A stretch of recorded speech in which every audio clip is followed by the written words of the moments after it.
Bom dia, boa tarde, boa noite. Você está no Fala Saldanha?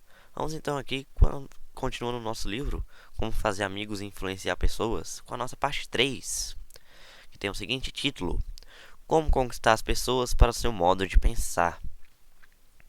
E vemos aqui o nosso primeiro capítulo dessa parte, que também tem o seguinte título: Você não pode vencer uma discussão.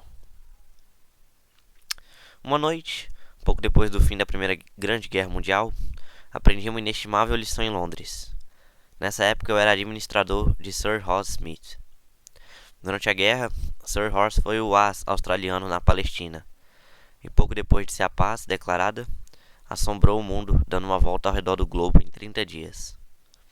Nunca tal feito havia sequer sido tentado. Despertou, pois, enorme sensação. O rei da Inglaterra concedeu-lhe um título, e por algum tempo foi ele o homem mais falado sobre a Union Jack. Certa noite tomava parte no banquete dado em honra de Sir Horace. Durante o mesmo, o homem que estava sentado a meu lado contou um caso que girava em torno da seguinte afirmativa: há uma divindade que protege nossos objetivos, traçando-os como os desejamos. O raconter mencionou que tal frase era da Bíblia. Enganara-se. Eu sabia disso. Sabia, e com toda certeza. Não podia haver a menor dúvida a respeito. E assim, para conseguir um ar de importância e demonstrar minha superioridade, tornei-me um importuno intrometido, encarregando-me de corrigi-lo. Que? De Shakespeare? Impossível. Absurdo. Essa frase era da Bíblia. E ele a conhecia. O homem que narrava o caso estava sentado à minha direita, e o Sir Frank Gammond, meu velho amigo, à minha esquerda. Sir Gammond havia dedicado anos ao estudo de Shakespeare. Assim, o narrador e eu concordamos em submeter a questão ao Sr. Gammond, e este escutou, cutucou-me por baixo da mesa e disse: Dale, você está errado. O cavaleiro tem razão. A frase é da Bíblia. De volta para casa, disse a Sr. Gammond. Frank, eu sei que essa frase é de Shakespeare. Sim, naturalmente, respondeu. Hamlet, ato 5, cena 2. Mas nós éramos convidados numa ocasião festiva, meu caro Dale. Por que provar a um homem que ele estava errado? Isso iria fazer com que ele gostasse de você? Por que não evitar que ele ficasse envergonhado?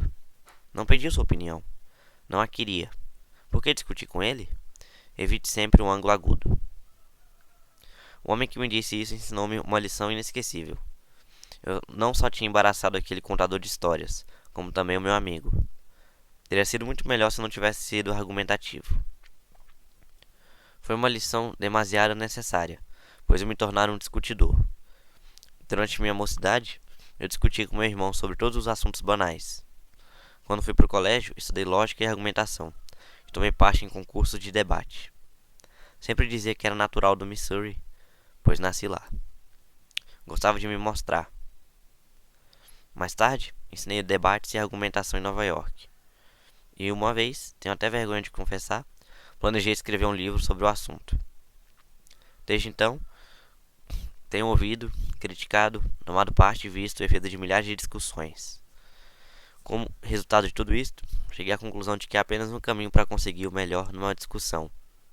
É correr dela. Correr como você correria de uma cobra ou de um tremor de terra. 9 vezes em 10, uma discussão termina com cada um dos contestantes convencido, mais firmemente do que nunca, de que está absolutamente certo. Você não pode vencer uma discussão. Não pode, porque se perder, perdeu mesmo. E se ganhar, também perdeu. Por quê? Bem, suponha que triunfou sobre um outro homem e arrasou seus argumentos cheios de pontos fracos, e provou que ele não compôs mentes. O que acontece? Você o fez sentir-se inferior. Você lhe feriu o amor próprio. Ressentirá seu triunfo. E um homem convencido contra a verdade conserva sempre a opinião anterior. Para ilustrar, anos passados, um agressivo irlandês de nome Patrick O'Hare matriculou-se numa das minhas classes. Tinha pouca educação e, como gostava de muita música. Exercera a profissão de chofer e viera procurar-me porque estava tentando, sem muito êxito, aliás, vender automóveis e caminhões. Um pequeno questionário esclareceu o fato de que ele continuamente estava discutindo e pondo-se em campo oposto às pessoas com as quais estava procurando fazer negócios. Se o freguês dizia alguma coisa pouco agradável sobre os caminhões que estava vendendo, Pat ficava colérico e brigava com o mesmo. Venceram uma porção de discussões naqueles dias. Como disse para mim depois, muitas vezes saí do escritório de um freguês repetindo: disse alguma coisa a este sujeito.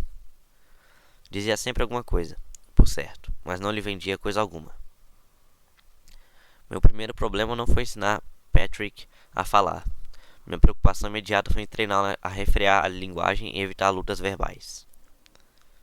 O Sr. O'Hare tornou-se um dos mais destacados vendedores da White Motor Company, em Nova York. Como conseguiu isto? Eis a história contada com suas próprias palavras. Se entra agora no escritório de um freguês e ele diz: o quê? Um caminhão White? Não são bons. Não quero nem de graça. Vou comprar um caminhão Husit. Digo sempre: tem razão. O Husit é um bom caminhão. Se comprar um Husit, não cometerá erro. São caminhões muito bons e vendidos por gente também boa. O comprador fica desarmado. Não há lugar para discussão.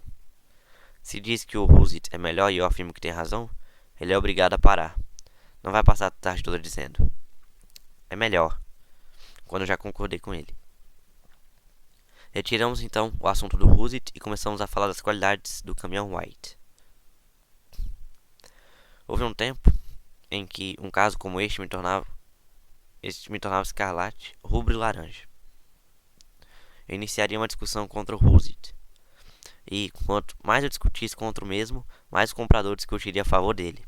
E cada argumento dele, favorável a Husit, era um passo a mais para vender a si mesmo o produto do meu competidor. Quando agora olho para trás, espanto-me como já pude vender alguma coisa. Perdi anos de vida rosgando e discutindo. Agora tenho a boca fechada, e isso vale muito. Como o sábio Benjamin Franklin costumava dizer, quando você discute, inflama-se e se contradiz. Pode algumas vezes conseguir uma vitória, mas será uma vitória sem proveito, porque nunca contará com a boa vontade do seu oponente. Assim, lembre-se sempre disto. Qual a vitória que mais lhe agradará alcançar? Acadêmica, teatral ou a da boa vontade de um homem? Você raramente pode obter duas. O Boston Transcript, certa feita, publicou estes maus versos.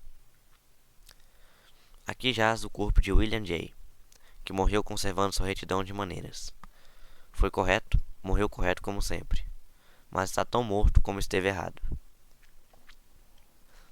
Você pode estar certo, morrer certo, como se apressou a provar no correr da discussão, mas estará tão longe de mudar o pensamento em quem está interessado o outro homem, que provavelmente ficará tão fútil como se estivesse errado.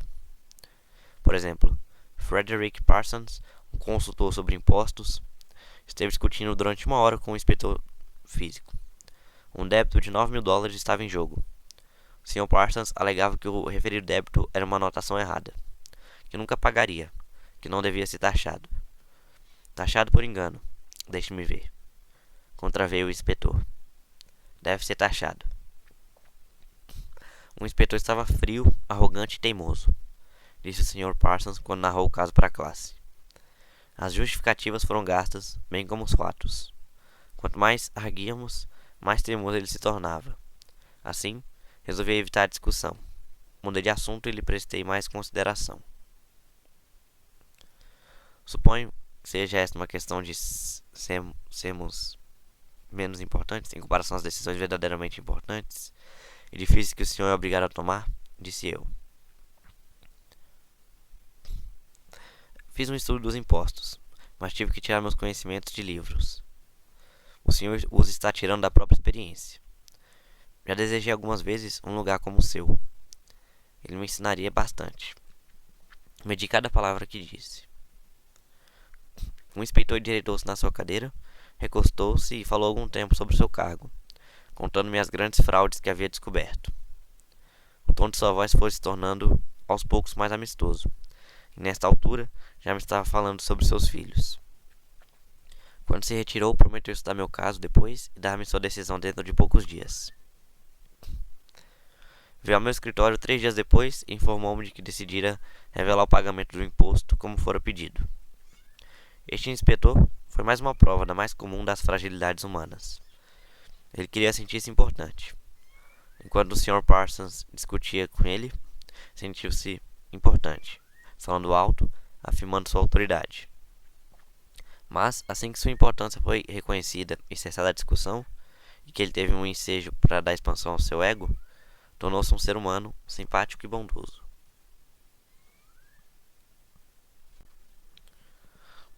Buda dizia: ódio nunca termina por ódio, mas por amor. E o mal-entendido nunca termina pela discussão, mas pela tática, diplomacia, conciliação e um desejo simpático de ver o ponto de vista da outra pessoa. Lincoln certa vez repreendeu um jovem oficial do exército por estar mantendo violenta controvérsia com um colega. Nenhum homem que está decidido a elevar-se ao máximo, disse Lincoln, pode ter tempo para conter-se. Menos ainda pode esforçar-se no medir as consequências, inclusive da perversão do seu temperamento e a perda do controle de si mesmo. Seja mais condescendente nas coisas para as quais você não demonstrou senão direitos iguais.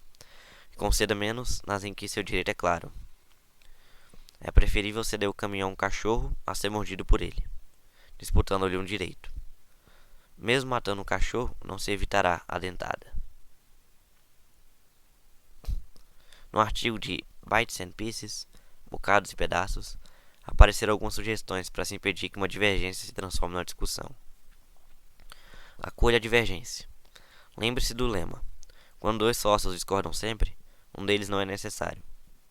Se existe alguma questão sobre a qual você não havia pensado antes, agradeça se alguém chamar sua atenção para ela. Talvez esse desacordo seja uma sua oportunidade de se corrigir antes de cometer um erro grave. Desconfie de sua primeira impressão instintiva. Nossa primeira reação espontânea numa situação desagradável é de nos colocarmos na defensiva. Seja cuidadoso. Mantenha calma e preste atenção à sua primeira reação. Talvez seja o que há de pior, e não de melhor, em você. Controle seus impulsos. Lembre-se, você pode medir a grandeza de uma pessoa por aquilo que a deixa irritada. Ouça, em primeiro lugar. Dê aos seus adversários a oportunidade de falar. Deixe-os terminar o que tem a dizer. Não resista, defenda-se ou debata. Essa atitude apenas levanta barreiras. Procure construir pontes que conduzam à compreensão. Não erga barreiras altas de desentendimento. Procure áreas de concordância. Depois de ter ouvido o que os seus adversários têm a dizer, primeiro reflita sobre os pontos e as áreas com as quais você concorda. Seja honesto. Procure áreas nas quais poderá admitir que errou e o confesse. Peça desculpas por seus erros. Essa atitude ajudará a desarmar seus adversários e reduzir suas defesas. Prometa que pensará sobre as ideias de seus adversários e as estude cuidadosamente. E seja sincero. Seus adversários podem estar certos. Nesse estágio, é bastante fácil concordar em pensar sobre os pontos colocados por eles. Mais fácil do que adiantar-se apressadamente e colocar-se numa situação que propiciará a seus oponentes dizerem: tentamos dizer-lhe isso, mas você não nos quis ouvir. Agradeça sinceramente aos seus adversários pelo interesse que eles demonstram. A pessoa que discorda de você está interessada nas mesmas questões que você. Pense nela como uma pessoa que realmente quer ajudar e logrará transformar seus adversários em amigos. Adie a ação para dar tempo a ambas partes de repensar o problema. Sugira que se realize um novo encontro mais tarde no dia ou no dia seguinte, quando então todos os fatos poderão ser levantados para sustentar as opiniões. Ao preparar-se para esse encontro, pergunte a você mesmo algumas questões decisivas. Meus adversários podem estar certos ou parcialmente certos? Existe alguma verdade ou valor na posição ou no argumento que adotam? Minha reação é adequada para resolver o problema ou apenas resultará em frustração? Minha reação fará meus adversários recuarem ou se aproximarem de mim? Minha reação ajudará a aumentar a estima que as pessoas têm por mim? Ganharei ou perderei? Que preço pagarei, caso venha a ganhar? Se eu descansar em relação a isso, a divergência desaparecerá? Será essa situação difícil uma ocasião favorável para mim? O tenor de óperas Jean Pierce, depois de casado por quase 15 anos, disse certa vez: há muitos anos atrás, eu e minha esposa fizemos um pacto, e não o quebramos, por mais que houvesse desavenças entre nós. Quando uma pessoa vocifera, a outra deve apenas ouvir, porque quando as duas vociferam, não há comunicação, apenas ruído e más vibrações. Então, chegamos aqui no final do capítulo com o princípio 1. O melhor meio de vencer uma discussão é evitá-la. Então, finalizamos aqui o nosso capítulo número 1.